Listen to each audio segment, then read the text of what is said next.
नमस्कार मैत्रिणींनो. ठरलं तर मग या मालिकेच्या आजच्या एपिसोडमध्ये प्रिया आणि अश्विन प्रतिमाला न सांगताच कुठेतरी निघून गेलेले असतात. त्यामुळे प्रतिमाला त्यांची खूप काळजी वाटत असते. तिला त्यांना फोन करून त्यांची विचारपूस करावीशी वाटते.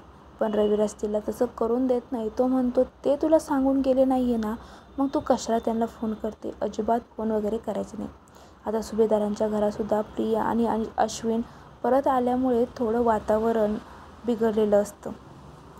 सायलीला अश्विनची काळजी वाटत असते. प्रियाला कधी कसं हँडल करायची ह्याची तिला खात्री असते. पण तिच्या नादामध्ये अश्विन भडकला जातोय ह्याचंही आता सायलीला वाईट वाटत असतं. आणि सायली मनामध्ये विचार करत असते की काही झालं तरी अश्विन भाऊजींना आपण समजून घेतलं पाहिजे. पण अर्जुन काही ऐकायला तयार नसतो. अर्जुन सायलीला म्हणत असतो की आता काय अश्विन लहान आहे का त्या तन्वीच्या बोलण्यामध्ये यायला? अश्विन तर तन्वीचं ऐकतोच का मला हेच कळत नाही. लहानपणापासून अश्विन आणि आम्ही दोघं संगच राहिलोय. पण आज अश्विन असं का वागतोय ना कळत नाही. अश्विनमुळे मम्मी पप्पांना किती त्रास होतोय हे त्याला कळत नाही आहे का? तर कसं बस आता सायली अर्जुनची समजूत काढत असते. तर सायलीचं आणि अर्जुनचं बोलणं झाल्यानंतर अर्जुनना त्या टेलरला म्हणजेच प्रियाच्या खऱ्या वडिलांना सायलीचा ड्रेस झाला आहे का हे विचारायला फोन लावतो. समोरून ड्रेस तयार असल्याचे उत्तर मिळताच मी उद्याच घ्यायला येतो असं आता अर्जुन त्यांना सांगतो. प्रिया हे सगळं काही गुपचूप अर्जुनचं बोलणं ऐकत असते. अर्जुन रूममध्ये जाता ती लगेच आपल्या माणसांना फोन करते आणि सांगते की उद्या लवकर तू श्रद्धा टेलरकडे जाऊन एक ड्रेस घे. तुला सुभेदारांनी पाठवला आहे असे त्यांना सांग. तो ड्रेस घेऊन सुभेदारांच्या घरी ये आणि इथे आल्यानंतर काय करायचं हे मी तुला सांगितलेलंच आहे. तर आता तेवढं बोलून लगेच ती फोन ठेवून देते. अर्जुन रूममध्ये गेलेला आहे ह्याची खात्री आणि तिने पूर्णपणे केलेली असते. तर तो आता ड्रेस घेऊन सुभेदारांच्या घरी येशील ना त्या माणसाला ती परत फोन करते आणि श्रद्धा टेलरने पाठवलं आहे असं आमच्या घरामध्ये सांगायचं. तुझे पैसे तुला तुझ्या काम झाल्यावरती मिळतील. प्रिया आपल्या खऱ्या आईवडिलांपर्यंत अर्जुनला पोचून द्यायचं नसतं. कारण तिला वाटत असतं अर्जुन तर तिथे गेला तर त्याला नक्कीच मी कोण आहे हे कळणार आहे. म्हणून ती सर्व काही खटपट करत असते की अर्जुन त्या टेलरपर्यंत जाऊ नये म्हणून. तर इकडे आता नागराज आणि महिपत दोघेजणे भलतेच खुश असतात.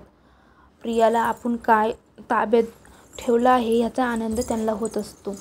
तिला आता ते तिचे खरे आई वडील कोण आहे हे त्यांना दाखवून द्यायचं असतं. त्यांना खात्री असते की आता तन्वी यामध्ये पूर्णपणे फसणार आहे.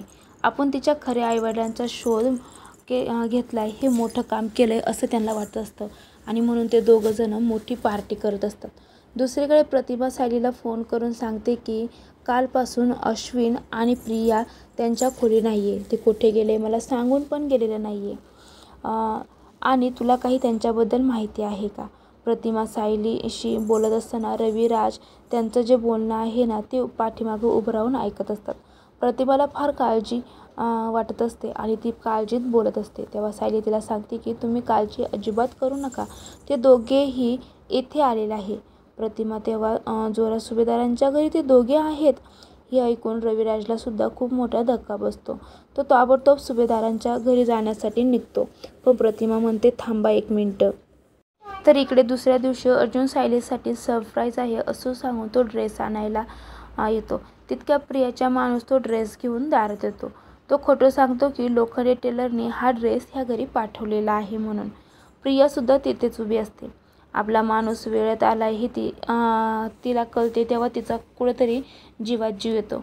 अर्जुन सायलीला तो ड्रेस देतो.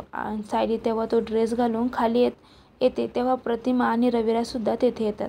सायलीचा ड्रेस पाहून रविराज आणि प्रतिमा खूप त्यांना बरं वाटतं आणि ते म्हणतात तू ना खरंच आमची मुलगी आहे असंच वाटतं आहे. माझ्या मुलीबद्दल माझे जे काही विचार होते ना तशीच तू दिसत आहे सायली. हे ऐकल्यावरती तन्वीलासुद्धा खूप राग येतो. तो ड्रेस घालून ना सायली खूप खुश असते. अर्जुन तिला सांगतो की तुला ना तुझ्या आईच्या साडीचा ड्रेस हवा होता ना, बघ मग मी तुझ्यासाठी हा ड्रेस आणलेला आहे. मम्माच्या साडीपासून हा ड्रेस मी तुला शिवून आणला होता. नेमकी ही साडी प्रतिमा आत्याची निघाली. तुझं आणि तिचं नातंही मायलेकीसारखंच आहे ना. आपण घातलेला ड्रेस हा प्रतिमातेच्या साडीचा आहे हे समजताच सायलीला खूप भरून येतं. तिचे डोळेसुद्धा पाहणवतात. रविराज म्हणतो की पुढच्या जन्मी ना तूच आमच्या पोटी जन्माला ये. तुझ्यासारखी मुलगी असणं म्हणजे हे खूप मोठं भाग्य आहे. तू जर पुढच्या जन्मी रविराज म्हणतो पुढच्या जन्मी जर तू आमची मुलगी म्हणून जर आमच्या पोटी आलीस ना तर आम्ही आमचं खूप मोठं भाग्य समजू. हे सर्व ऐकताना मात्र तन्वीचा खूप जळफळ असतो. तर तन्वी तेथेच आता दात ओठ चावत उभी असते. रविराज आपल्या बापाची माया देतोय हे बघून आता सायलीला खूप भरून येतं. अर्जुन तिला म्हणतो की बघ असे आईवडील भेटणं सुद्धा भाग्य असतं. पण ज्यांना असे आईवडील भेटतात ना त्यांना त्याची किंमत कळत नाही. तो हे सर्व काही तन्वीला बोलत असतो. तो बोलतो की तुम्ही माझ्यासाठी काय काय करताय, मला तुमचा खरंच खूप अभिमान आहे. तेव्हा अर्जुन म्हणतो बस कर आता. अरे मी काही करत नाहीये. जे आईवडिलांचं कर्तव्य आहे ना तेच आम्ही करतोय.